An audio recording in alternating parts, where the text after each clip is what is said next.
Baik, assalamualaikum warahmatullahi wabarakatuh. Perkenalkan, nama saya Aris Abdul Mutakin dari Prodi Sistem Informasi Institut Manajemen Wiyata Indonesia.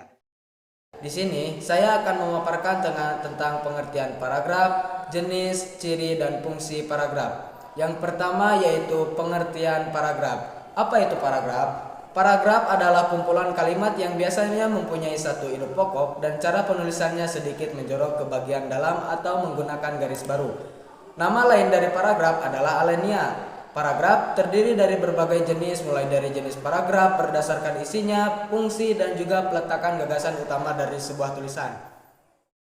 Nah, untuk yang kedua yaitu fungsi dari paragraf. Paragraf memiliki 5 fungsi. Yang pertama, paragraf dalam sebuah kalimat dapat menjadi pengantar sebuah ide-ide, isi kalimat, dan kalimat penutup pada tulisan yang dibuat oleh penulis.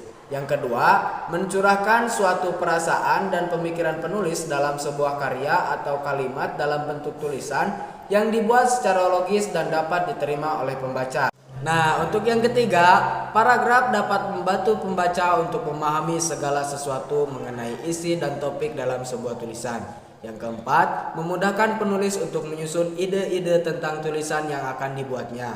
Yang kelima, dapat membantu penulis dalam mengembangkan gagasan-gagasan atau ide dari segala sesuatu yang berhubungan dengan topik yang ingin ditulis menjadi sebuah karya tulis. Nah, di bagian ketiga ini kita akan mengenal tentang jenis-jenis paragraf. Jenis-jenis paragraf terbagi menjadi 3. Yang pertama, jenis paragraf berdasarkan fungsi. Yang kedua, jenis paragraf berdasarkan letak dan gagasan utama. Yang ketiga, jenis paragraf berdasarkan isinya.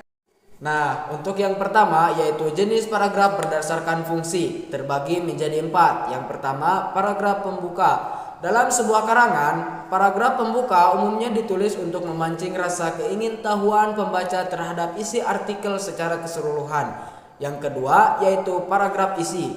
Paragraf ini berisi bagian-bagian pokok dalam sebuah karangan.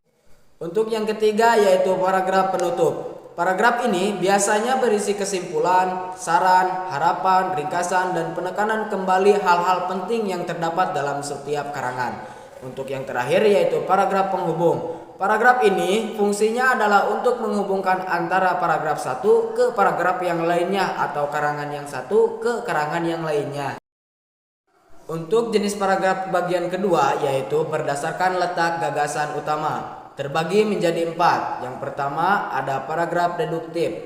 Paragraf deduktif adalah paragraf yang letak gagasan utamanya terletak di awal paragraf. Yang kedua yaitu paragraf induktif. Paragraf induktif adalah paragraf yang letak gagasan utamanya berada di akhir paragraf. Untuk yang ketiga yaitu paragraf interatif. Paragraf interatif adalah paragraf yang letak gagasan utamanya berada di tengah paragraf. Yang keempat yaitu paragraf campuran. Paragraf campuran adalah paragraf yang letak gagasan utamanya berada di awal dan juga di akhir paragraf. Nah, untuk jenis paragraf yang ketiga ini berdasarkan isinya terbagi menjadi 5. Yang pertama yaitu paragraf eksposisi. Paragraf eksposisi adalah paragraf yang isinya bertujuan untuk memberikan penjelasan atau pengertian secara singkat dan padat.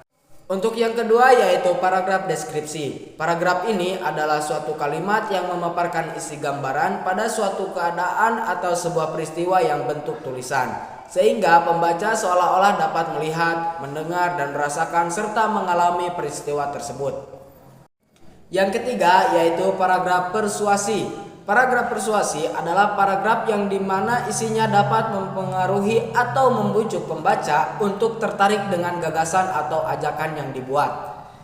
Untuk yang keempat yaitu paragraf argumentasi. Paragraf ini adalah suatu kalimat paragraf di mana isinya dapat meyakinkan pembaca sehingga memperoleh dan menerima gagasan dalam sebuah karya yang ditulis oleh penulis. Yang kelima yaitu paragraf narasi. Paragraf ini adalah suatu kalimat paragraf di mana isinya menceritakan suatu peristiwa atau sebuah masalah sehingga membuat pembaca menjadi terhibur atau terharu.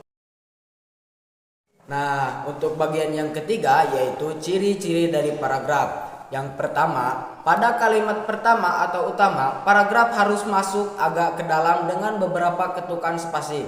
Ketukan spasi dalam paragraf sekitar 5 ketukan. Biasanya ketukan 5 spasi ini digunakan untuk jenis kalimat atau karangan yang biasa.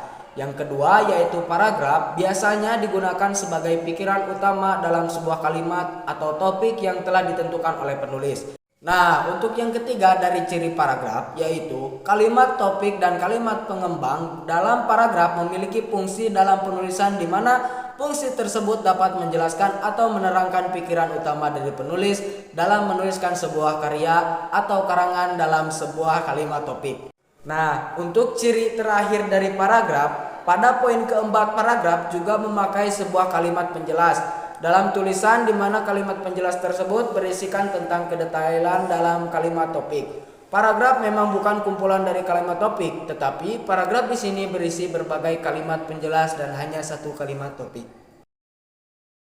Nah, mungkin hanya seperti itu penjelasan dari saya tentang apa itu paragraf, fungsi, ciri, dan jenis-jenisnya. Bila ada kekurangan mohon dimaafkan, kerhubungan saya juga sedang belajar. Wabillahi taufiq wal hidayah. Wassalamualaikum warahmatullahi wabarakatuh.